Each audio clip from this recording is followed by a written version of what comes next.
Today, I'm here with Professor Katy Vincent, a researcher and consultant gynaecologist at the University of Oxford, specialising in chronic pelvic pain, endometriosis and period pain. We discussed her latest research, the challenges in diagnosing and treating these conditions, and how they impact women's physical and mental health.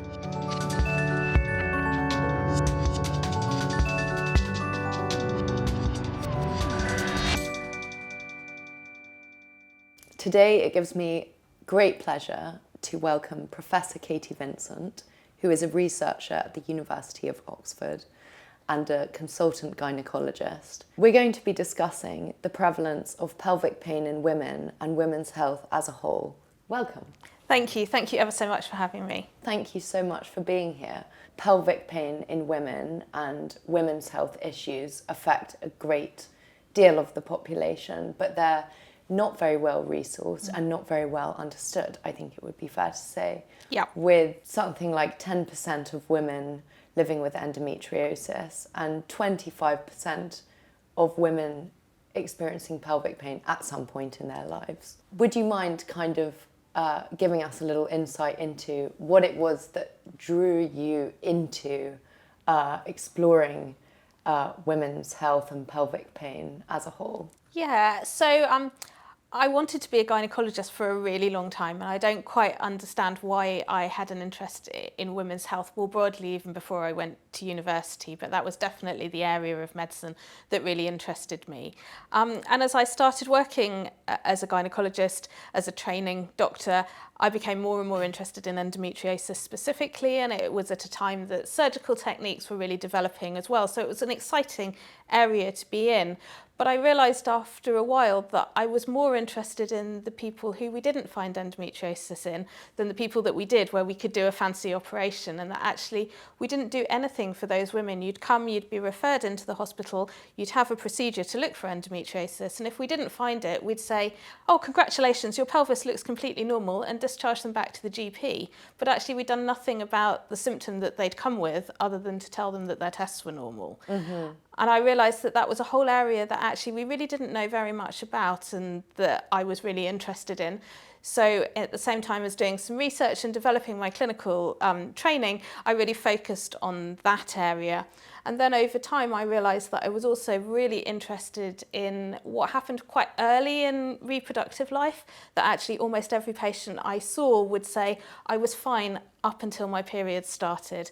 And then I had some period pain, and then it got worse and worse and worse. And I thought, actually, there's something really interesting here that we really don't understand. And the world as a whole still thinks of period pain as normal, and you've got to kind of man up and learn to live with it, rather than thinking actually this is something that really impacts on young women's lives and happens so commonly and so frequently, you know, a couple of days a month, every month throughout your teens. That's a huge number of days of life impacted. So yeah, between those sort of two things together, I've really become interested in pain as a whole in women's lives, but particularly pelvic pain, and particularly thinking about teenagers as sort of the start of that journey. And I do think that there's something about reproductive health in general that we don't learn or know enough about it, and that maybe young women, teenagers, sort of understanding their bodies better would be a really helpful thing for us to do as a society. Thank you so much for that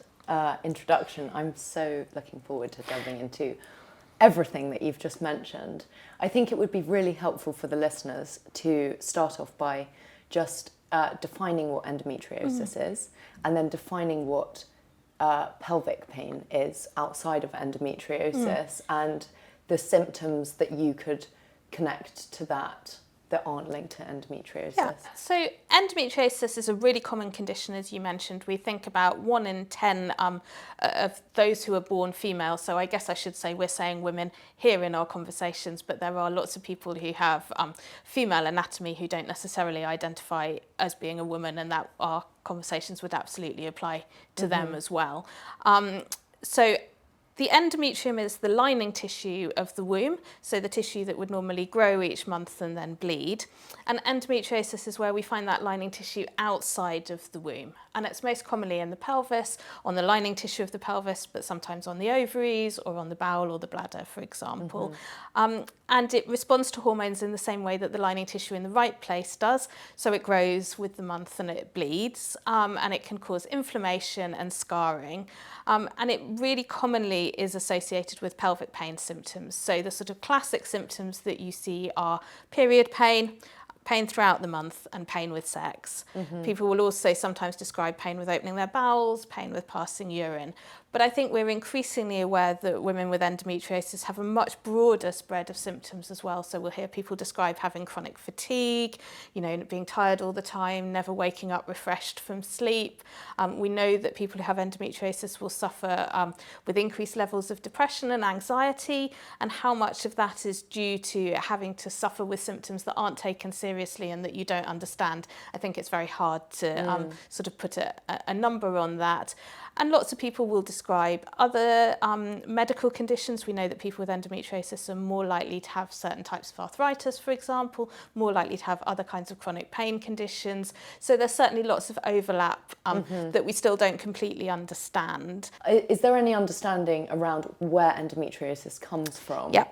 So we don't completely understand why endometriosis happens. There's a number of theories, and I think the sort of best supported evidence at the moment is a theory of what we call retrograde menstruation. So when you have a period, obviously you're used to seeing the blood coming out through the neck of the womb, through the vagina and out, but blood will also go backwards up through the fallopian tubes and out into the pelvis. Right. And within that blood, there will be little bits of tissue from the lining of the womb. And so one of the theories is that those bits of tissue will then come out through the tubes into the pelvis and then can stick in places around the pelvis. And that there are probably differences in the immune system, for example, of those with endometriosis. That means that the body doesn't naturally clear those cells away and they stay and continue to grow. There's also ideas that some of the cells may have been laid down very early in development, so in sort of developing fetus stage, what we would call stem cells that get set down early on and then develop once puberty happens and you start having these cyclical changes in hormones that they would then continue to make those cells grow. So it's something that you're born with, not something that you sort of develop. I mean, you do develop it, obviously, of course, as you go through puberty. Yeah, that's a really good question, and it's certainly what would be considered as a complex trait.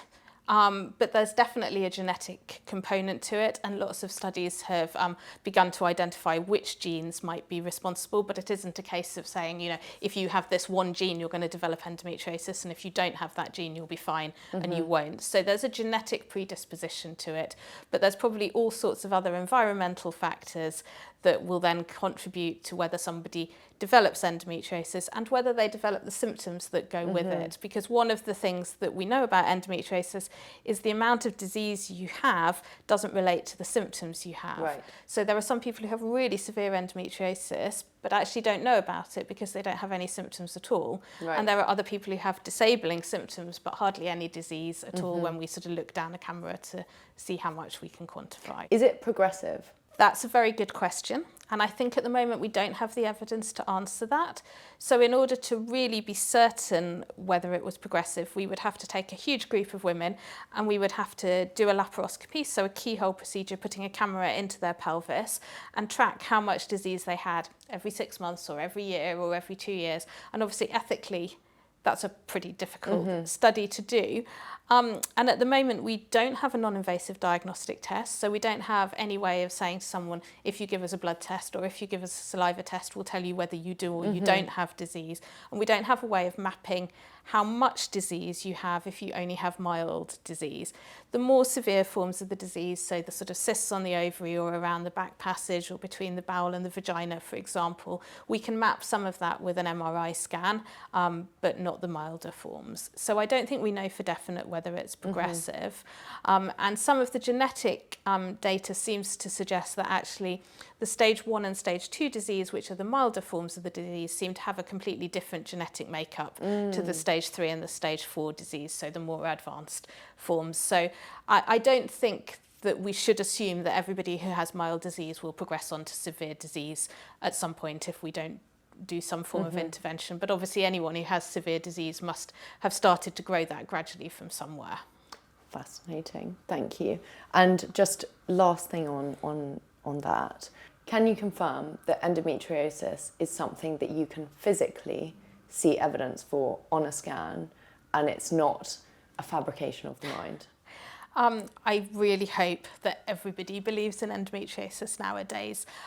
We can't see it on ultrasound scans for everybody, and we can't even see it on sort of advanced MRI scans if you have the milder forms of the disease. But if we put a camera into the pelvis, then we can see red areas of growing tissue. We can see the scarring and the burnt out areas of the tissue that's repeatedly bled and scarred. We can take biopsies of that tissue and we can send it to the lab, and we can see that there are both the glandular areas of the lining of the womb and the stromal areas of the lining womb there within that tissue. So there's a very clear appearance under the microscope and down a camera to confirm that it is absolutely a real thing. So that's a fact. That's a fact. So when it comes to the pelvic pain in women that goes beyond or separate to endometriosis, how does that display, and what kind of demographics do you see in people experiencing symptoms? So I think that's a really challenging question because from my point of view, my interest is in the symptoms. And we don't have anything, if we ask someone what their symptoms are, there's nothing that would make me say, you've got those symptoms, you must have endometriosis. You've got those symptoms, you won't have endometriosis. So I think about pelvic pain as a whole, and some of my patients will have endometriosis and some of them won't. But the treatments that we put forwards and the things that we understand about their symptoms are often very similar whether or not they have endometriosis. It's just that the endometriosis may have played a role in sort of setting up some of the patterns. So you can absolutely have really bad period pain, pain that varies with your menstrual cycle, pain that's associated with sex or opening your bowels, but not be able to find any endometriosis. And I don't think that that means that people who have pain without endometriosis are any less valid or justified to have treatment. And it's such a complex, endometriosis itself is such a complex thing, and the pelvis is such a complex place. It has bowels, bladder, womb, ovaries, tubes all within it, but then it has a whole load of muscle around it and bones to the nervous system as well. And loads of different nerves, all of which kind of cross and supply multiple different areas, so talk to each other. And I think we find that people can have irritation in one area to start with that then quite quickly sensitizes other areas, and you end up with that sort of picture where actually everything hurts and your bowel function's impacted and your bladder function's impacted and your skin feels sore to touch, and that can progress quite quickly whether or not you've got endometriosis present or not. In terms of demographics, I think that's a really good question. I think pelvic pain affects everybody. I don't think it matters, what ethnic group you are, what socioeconomic group you are. We used to say that endometriosis was a disease of, middle class, middle-aged white women, but that was just the people who managed to get as far as getting a diagnosis. That doesn't reflect actually the people that have the symptoms. And we know there was some data came out from the Office of National Statistics in England just before Christmas, came out looking at the rates of diagnosis of endometriosis in England and looking at who was receiving those diagnoses. And there are definitely ethnic disparities. Chinese women, for example, were much less likely to receive a diagnosis of endometriosis.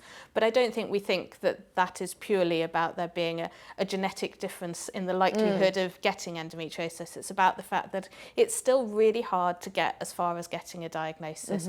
Not just in the UK, we know that it takes sort of about 7 to 11 years across the world from starting to have symptoms before you actually get a diagnosis of endometriosis. It's a long time to be without support. It's a really long time, and there's all sorts of cultural reasons why some people may not find it as easy to access that diagnosis. And obviously, in countries where you're having to pay for your healthcare, we're really lucky in the UK we have the NHS, and most people can access care even if it's a little bit slower than we would like at the moment. But in countries where you would have to pay for your diagnosis, those socioeconomic and ethnic discrepancies are going to be much more marked. And it requires a great deal of time. Time, and there's confidence to advocate for yourself. And I think, you know, even if we go back just to period pain, you know, for a long time we've just dismissed that as being normal. So you've really got to have the confidence to understand that your symptoms are impacting your life, and to fight to be able to say that actually I want my mum to take it seriously, I want my teachers to take it seriously, even before you've got to the stage of asking a doctor to take it seriously. And I suppose also it sort of, what you're saying leads to a wider question, which is sort of, what is pain, and you know, when does it become a problem? Because obviously all of us experience pain, whether it's psychological, physical, both. Obviously there's a link between the two, especially when chronic. But, you know, for pain to be, you know, someone else's 1 might be another person's 5 on the pain scale. But really, I guess a really relevant aspect to it is how much it affects your life and your ability to function and engage with the world around you and other people. And I think, you know, those pain scales are really helpful for us in our research. We have to be able to ask people questions to try and really quantify things and to look at relationships. But in terms of my clinical practice, I really don't use those scales very much, because, as you say, it's about the person in front of you, not comparing them to somebody else. And I sort of think about it in the same way we used to think about heavy menstrual bleeding. We used to define heavy menstrual bleeding as someone who loses more than 80 mils of blood in a period. And actually, who measures the volume of their periods anyway? And actually, Good point. If your bleeding is heavy enough that it's getting in the way of your life, but it's only 70 mils a month, then actually surely you still need treatment. Whereas actually if you lose 200 mils, but you don't care, then we shouldn't force treatment on you. And heavy menstrual bleeding has moved away now to say, actually, we don't care about the volume. It's about, is this bleeding heavy enough that it impacts on your life? And I think we should think about pain exactly the same way. If you would only rate your pain as 2 out of 10, but it's completely disabling, it stops you doing the hobbies you want to do, it stops you having the job you want to do, stops you going out and doing things, it interrupts your sleep, even if you only score it as 2 out of 10, that's still valid enough that we should be taking it seriously and treating you. And, you know, you could rate your pain as really, really severe, but say, actually, I know it isn't anything I need to worry about. I have ways of managing it. Actually, I have other things I'd rather prioritise. Thank you very much. In which case, why should we force treatment on people? So I think absolutely, as you say, it's about what impact does this have on my life, and do I want to make any steps forwards to make a difference to that? And people are going to be very different about that. I guess it sort of begs the question of management and what there is out there in the way of support. But before we get into that, I wanted to talk about another thing, which is, what is the link between pelvic pain in women and their reproductive health and their kind of physiology or skeletal system? I, for example, am someone with chronic pelvic pain, but there is an explanation for that on an X-ray, and it's to do with the structure of my bones, you know, but I could probably have quite similar symptoms to someone who perhaps has fibromyalgia. I don't know. I don't know enough about fibromyalgia. Perhaps you could help me with that. It's really, really hard to unpick where symptoms come from, and it's very unusual when someone has had pain for a long time that we just pick up one single thing that's the cause of their pain, and one single thing that if we treated it would remove all of their pain altogether. So thinking holistically is definitely the way to go.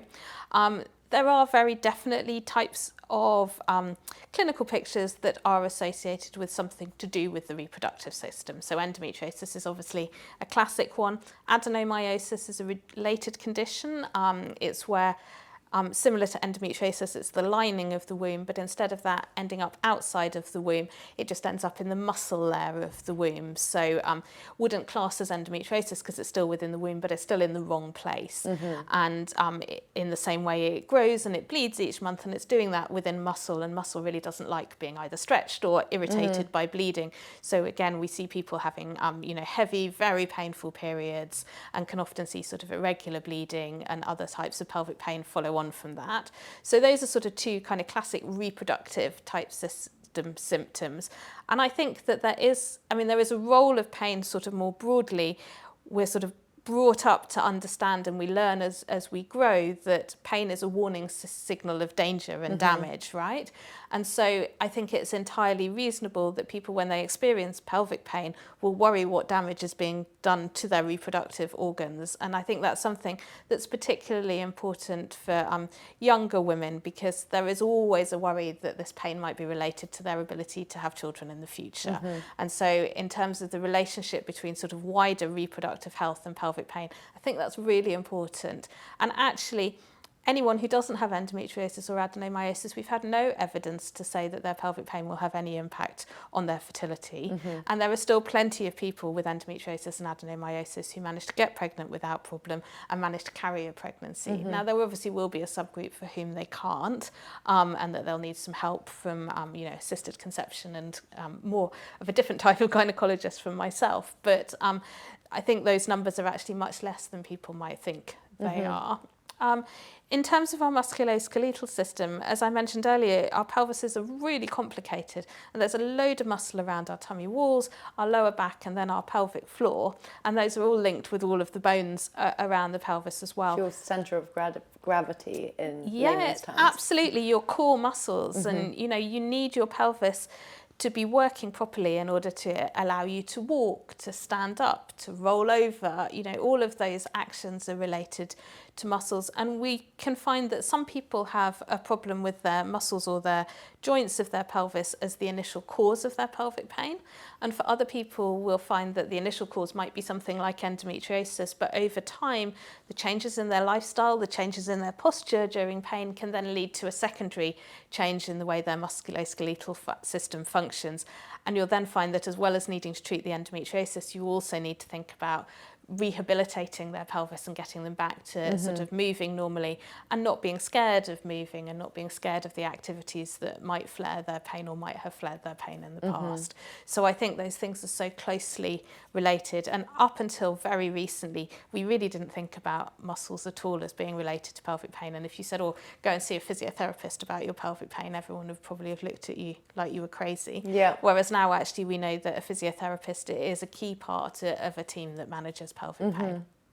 And so obviously part of your work is dedicated to adolescents.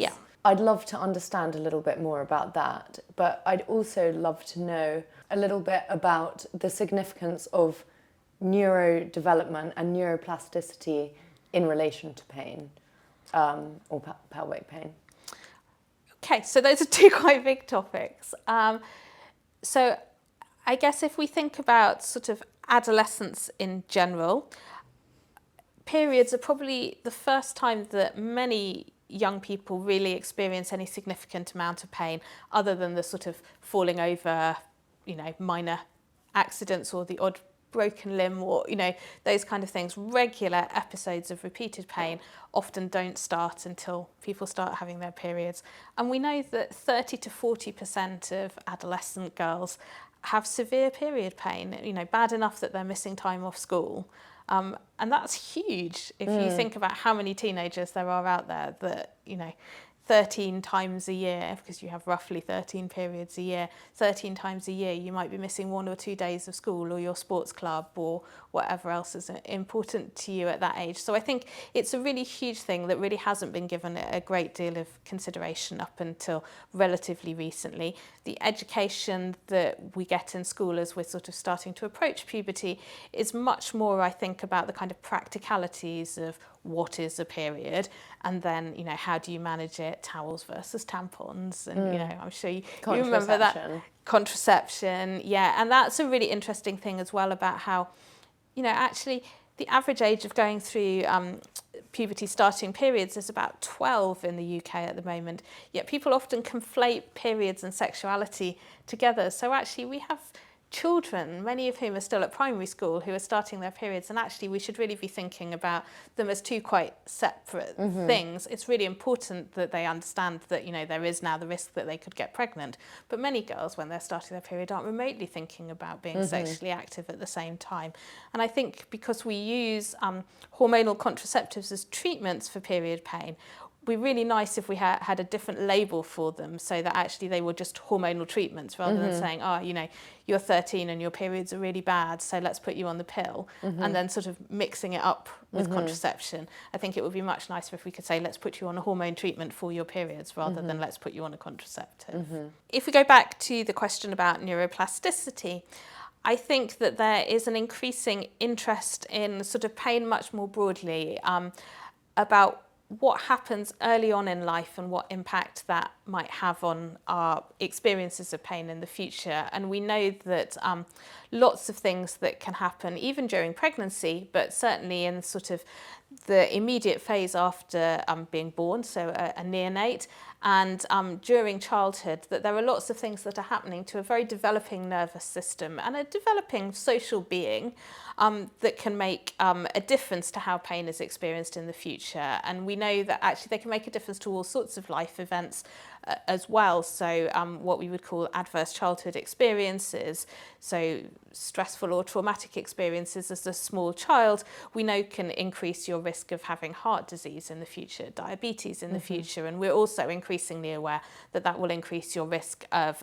having chronic pain in the future as well. And I think historically some of the literature about trauma and particularly abuse and sexual trauma in the context of pelvic pain has been really poorly done, and has almost been blaming to people, sort of implying that, well, you know, you were abused in the past and you've not been able to process or deal with that, and therefore you've ended up with pain, rather than thinking actually, you know, a traumatic experience. It's an unsupportive narrative. It's a really unsupportive narrative, and actually any kind of stressful or traumatic experience, you know, parental separation, moving house lots, just not having one of your parents around, all of those kind of things, we know that they kind of put your body on high alert, they put your stress system into drive, and so they will set up all kinds of patterns in our bodies that are with systems that we then know are also associated with the way that chronic pain either develops or is maintained.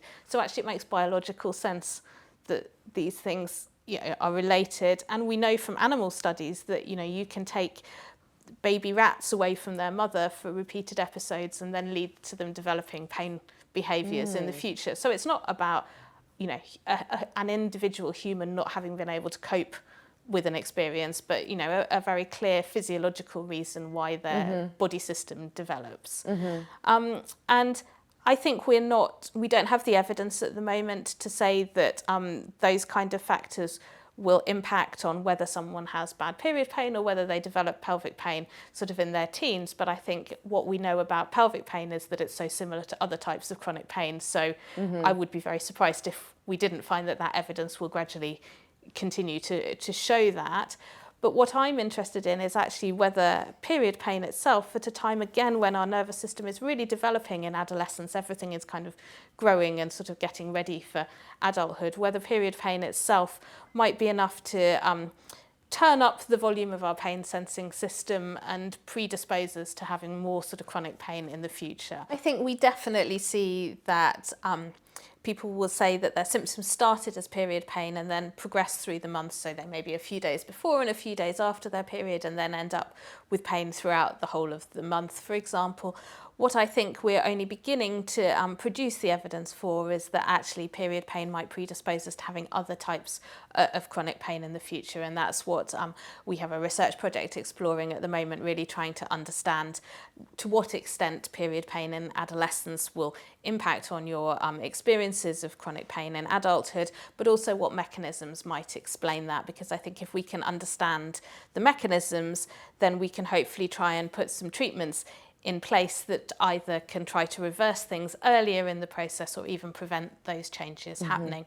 I would love to live in a world where everyone with period pain realised that that was valued and important enough to seek treatment, and that when they went to seek treatment, they got good treatment really early on so that they weren't living for years with these symptoms. But in the meantime, I think if we can really understand the mechanisms by which these things are related, that will hopefully help us to put strategies in place to make a difference. Are there different types of period pain?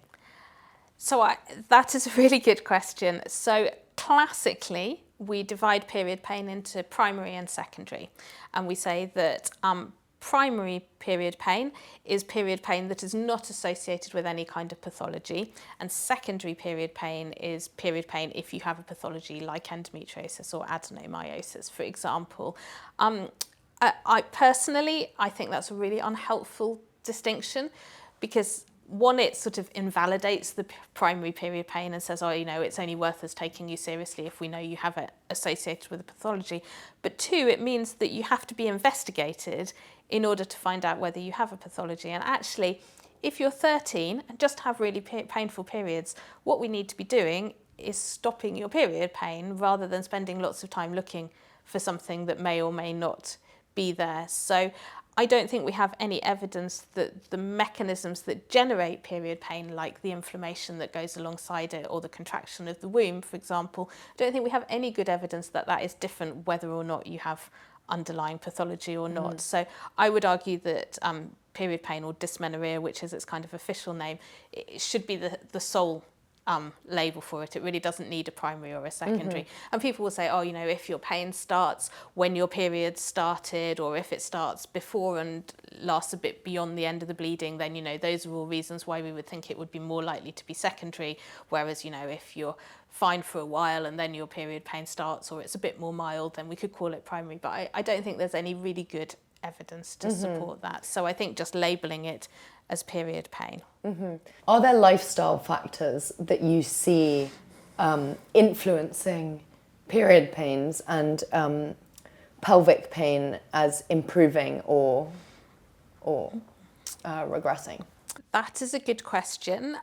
In terms of period pain, there has been a little bit of work done on looking at things like diet and exercise, but they've really been done in terms of thinking about them as a treatment for period pain rather than whether they might have influenced you developing those symptoms. And I think with all of the lifestyle data, I think the things are very personal, and I think the studies haven't really been done in a particularly good way to capture the fact that those things are so individual. I think we know that for any kind of chronic pain, that sleep is really important.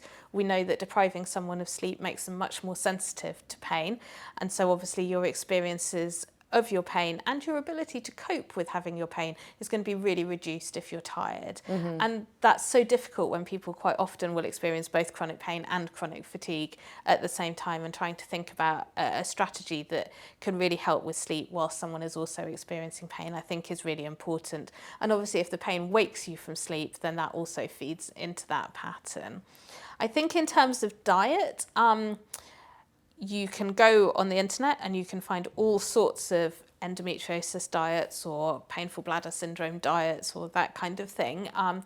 And some of them are based on evidence, but unfortunately lots of them are based on having a business model where we can sell our diet or our package to what are going to be a vulnerable group of people who are desperately trying to find a way to help themselves when the sort of standard healthcare service doesn't seem to be helping them. I think that there does seem to be some evidence that things that reduce inflammation generally are going to reduce some of these symptoms. But again, what components go into your diet to produce that, I think as yet we don't have really good evidence. We know that bladders, for example, are really sensitive to blackcurrant. So, you know, if you have really bad bladder symptoms, it's probably a good idea to cut the Ribena out of your diet or reduce the amount of caffeine in your diet. But I haven't seen any as convincing data for endometriosis, for example. I think that there is a lot of really exciting stuff coming out about the microbiome, so the sort of bacterial content of the bowels, and understanding how that might relate to the amount of inflammation throughout the body, the sensitivity of the bowels, and therefore also probably the other hollow organs that sit near it, so the bladder and the womb particularly. And I think we will, over time, see some really exciting stuff coming out about the microbiome and the way that we might be able to alter our diets to make a more healthy microbiome that will then impact both on our pain, but also on our mental health and our ability to be resilient to stress, because I think we're seeing those links really clearly. So I think probably that's one of the most exciting things that has started to come out recently, and that I think we will see over the next sort of 10 years or so. Exercise is again, an interesting but slightly tricky thing to advise people, and I think that's another of the areas where the role of a physiotherapist who really understands this can be really helpful. Generally, anything that is working on your core musculature is likely to be helpful, so things like Pilates, but also things like yoga that allow you to kind of tap in a little bit to re-engaging your body and mind together rather than thinking about them as two very separate things. But obviously, if you have a muscle component to your pain that's flared by those types of exercise, then you might end up making things a lot worse if you're trying to do those things. So I think there is always something about listening to our body. And I think we know that people who are in pain often will ignore their bodies because that's the only way they can function. So again, that you know, that's a helpful strategy for getting on with their life, but not necessarily a helpful strategy for learning how to deal with their pain. So we're always encouraging people that if they're going to, you know, start something new or think about alternative approaches, that spending some time to sort of actually listen to your body and understand what does feel good and also what might flare your pain is really important. And mindfulness and those type of approaches can really help people. Well, they can really help people kind of re-engage with understanding. That's so interesting, thank you. I wanted to ask, in my experience, one of the things that has been hugely beneficial to me has been meditation. And I remember when someone suggested meditation, I did think that, you know, I didn't recognize its scientific benefits. Do you see meditation as being something that can help to develop resilience to pain and improving the experiences of people who suffer with pelvic pain and women's health issues? I think psychological approaches are absolutely central to the management of chronic pain, and I don't think that pelvic pain is any different from that than any other type of chronic pain. I think your experience is a really good example of how difficult it is to set those approaches in the appropriate context. And I think for women's pain particularly, that is even harder, because we know that women's symptoms generally, and pain in women, and particularly pelvic pain in women, have been dismissed and normalised for decades. And so for someone who has had a difficult journey to finally get to see someone where their symptoms have not been believed, to then say, I think you need to go off and do a bit of meditation, that's going to be heard wrong. And also that's not going to be the sole answer on its own. So I think from my point of view, I feel that sitting it within the context of explaining what we understand about the neurobiology of pain and how we can do things ourselves to try to reverse or undo some of the changes that we see, or as you say, to kind of build resilience to stop it getting worse. I think it's about empowering people to be able to self-manage rather than trying to say, oh yeah, you can just go and do this. Yeah, I'm not going to do an operation, or I'm not going to give you any medicine, go off and do some meditation. It's actually about saying, do you know what, you've already had a lot of operations and they're not making very much difference. And so actually, rather than let's keeping on going round and round that cycle, let's sort of step back, let's take a holistic approach, and let's think about what else we could do. And we know how powerful our minds are. You know, we know how strong the placebo effect is. You know, I can tell you that you're getting a drug and it's just a sugar tablet, but it will be just as effective as if I gave you an opiate. So we know that we have that ability in ourselves to damp down the signals that are coming up from our body and damp down our pain. So actually, why can we not just learn another way of tapping into those things? We know how powerful stress is, and modern day life is really stressful. It's not the same as, you know, you lived fine until your village was under siege, and then you needed to be on high alert for a short period, and then you could go back to being fine. We're under stress all the time, day to day. So actually we've got to find different ways of kind of soothing our nervous system and tapping back into those systems. So yeah, as a short answer to your question, I think meditation and those approaches are absolutely central, but how you teach people to do them and how you set it within an appropriate management plan that actually doesn't feel dismissing, I think is quite a challenge. And so when it comes to resources and solutions that are out there, what is there? Solutions for people to be able to self-manage. Yeah, so I think we've already said there's quite a lot of poor information around. I think Which is why we're doing this. I think there is some really good information around. So I think charity websites that have their information checked by medical professionals, are giving really good information. And, in the UK, things like Endometriosis UK, the Pelvic Pain Support Network, the International Painful Bladder Foundation, the information on all of those websites is checked and valid and appropriate. So people can access really good information from there.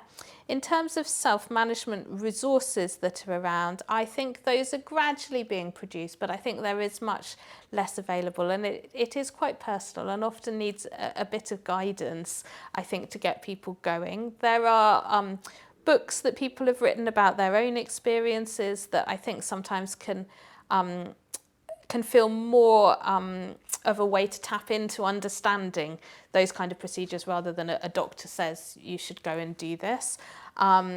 There are some really nice resources. There's a GP called Dr. Rangan Chatterjee who's produced some beautiful resources about, just generally how to live day to day with stress. And I think lots of those resources are entirely relevant for pain.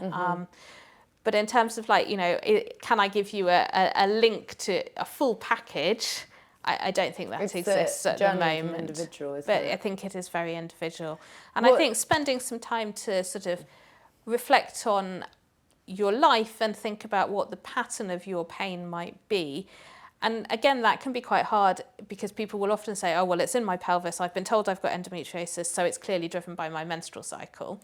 Actually, if you sat there and drew out a diary, you might find that it's not necessarily actually around your menstrual cycle, that actually you flare at this time and, the night before then is always when you go out for pizza with your friends. So actually maybe let's think about, diet, or actually it's always after the weather's been nice and I was really busy in the garden, or when I took the time to give myself some time and I went to the gym and then my pain was bad the next day, then let's think about exercise.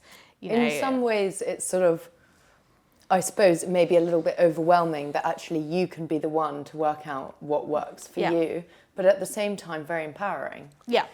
What role do you see community playing in the way of support for people who are navigating pain? So I think, and particularly I think this is true for the younger people, that it can be incredibly isolating when your friends don't have any experience of chronic health conditions or pain. But I think with pelvic pain more broadly, it's quite intimate, it's quite personal. You might be happy to go to work and say, I'm having a bad day today because I've got a really bad migraine. You're unlikely to be happy going to work and saying, I'm having a really bad day today because I had sex last night and I always have really bad pain for 2 days afterwards. So actually, we keep those things to ourselves, and there's definitely a stigma attached to it. So I think there is a huge value in finding a support group of similar people who can understand your experiences. I think there is sometimes a danger that can go too far and then mean that you believe that other people's experiences were going to be your experiences too. So it can be quite worrying, particularly for people who are a bit earlier in their journey, if they see people who've lived with this for 15 years and watched their whole lives disintegrate. I think sometimes that can do harm because it can mean that you're expecting the worst. So community can help with respect to the individual journey, so it's more the connection. Yeah, I think having a group of supportive people, and definitely if people are able to say, here's the things that have helped for me, that can give you some ideas. But I think sort of community wider, the whole of society, I would love that we just took women's health and women's pain conditions seriously and gave people support. You know, there has been a lot more talk more recently about endometriosis, but particularly about the menopause, for example, and, you know, encouraging workplaces to be menopause friendly and that side of things. But I think just, you know, I don't feel like we should have to need a government directive that says we should be nice to people and listen to them. Actually, you know, and we be should just empathetic all to things we may not exactly. have. Sure. Everybody should be taking these symptoms seriously. And obviously we have discussed, I could talk to you all day and it's so interesting and fascinating getting to speak to you. Thank you. Obviously talking about all of these things could feel quite overwhelming to someone who's going through it. And we haven't necessarily we have looked at the different options and resources available, but it would be so amazing if you could share a little bit about the hope that there is out there for people who are in these situations, and, you know, what you might have seen in your patients, obviously anonymously. So I think this is a really exciting time to be, you know, in the field of women's health. We have been hugely underfunded and resourced around the world, but that is changing. You know, in the UK, there was a government women's health strategy. Lots of the funding bodies are putting much more money into research. So I think we're going to see lots of things start to come out in the future. We're much more understanding in the terms of pain. We're much more understanding that there actually are really different mechanisms that might generate and maintain pain between men and women, and therefore we do need to do some specific focus on women as well, and that's been much better recognised. So we're seeing positivity out of that. I think we have to accept that lots of these things are chronic and are lifetime diagnoses. So things like endometriosis, once you've got it, you've got it. We can't get rid of it. But actually, we should be really positive that there are ways to live a really fulfilling life while still having that diagnosis. And most people, when they come to sort of more of a chronic pain approach rather than just a kind of standard disease approach in a gynaecology clinic, will be led to try to help them understand what are their priorities and their goals in life, and then how can we help to support you to be able to do all those things you want to do. And you might still have some symptoms, you might still have some pain, you might find your bleeding gets in the way of certain things, but you've got the tools and the strategies to stop that impacting on you, and to stop you saying, oh, well, you know, I'm never going to be able to have the career I want to have because I have endometriosis. Actually, let's find ways of working around that. And I think, you know, we do have much better ways of actually enabling people to live what they would consider to be a valuable life, even with these symptoms. And I think as we move more and more towards being able to do that much earlier in people's journeys, hopefully we'll be able to halt those journeys and start to reverse them much more quickly, rather than saying, oh, well, it's only when, you know, you wait 7 years to get a diagnosis and then you go through multiple cycles of surgery and a few bits of IVF, and, you know, 20 years down your journey, then someone will say, okay, well, now let's think about your lifestyle. Let's do it the other way around. Let's say you've got a symptom. That's important. Let's take it seriously. Let's give you what support you can. And then let's also look at what easy things could we put in place now. So it's prevention and management. Exactly. And trying to put that self-management and that prevention in really early. And remember what we're working towards. What we're working towards is actually what you prioritise as being important, rather than what we might think of as being important in terms of, you know, have we removed every last bit of that disease, or have we got your pain score down to 0? You know, actually. And also those priorities can change, and also as you progress and see improvements in one area, it then may feel achievable to try and sort of do things in another area. Exactly. And I mean, that's my experience at least. But your priority at 16 is probably about, can I wear the clothes I want to wear? So can I be sure that I'm not going to have some bleeding at an unpredictable time? Can I go out with my friends? Can I have sex? Because that's something I'm starting to want to explore.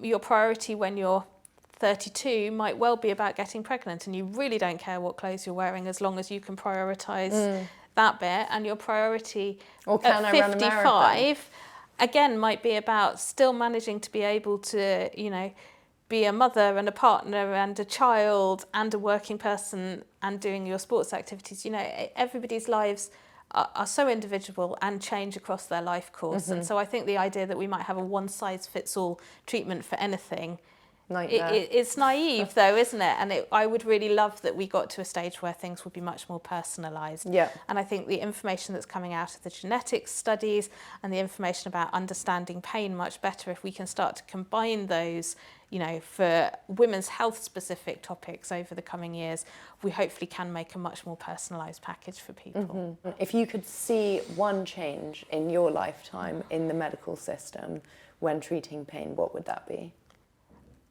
I would really love that we treated pain for the sake of pain rather than having to look for a diagnosis, because I think we waste so much time trying to find a cause for it rather than saying, actually, we have things that we can treat it for quickly. And I do believe that if we got on top of the pain symptoms quickly, we might stop lots of the things that progress after that. So I think taking women's pain seriously, particularly taking teenagers' period pain seriously. Thank you. For anyone listening, if you were to give them one piece of advice that they could take forward on their journey, what would that be? For someone with pain listening, I think to fight for their corner, so to ask for the help where they need that help, but to make sure that they're asking for help from everybody. So there'll be things that your family can do to help, there'll be things that your GP can do to help, but there'll also be things that you might need to go and see other people for help, but also to listen to all those different opinions that they're being given. So rather than necessarily just focusing on looking for endometriosis, if someone tells them that meditation might be helpful for them, to approach that with an open mind and with curiosity, because I think that people are often really surprised what benefit they can get out of those type of approaches. Brilliant. Professor Katy Vincent, thank you so much for such an informative conversation. I personally found it so beneficial, and I really hope that it's helped anyone listening, and please share this with anyone who you think it may help. Thank you. Thank you for having me.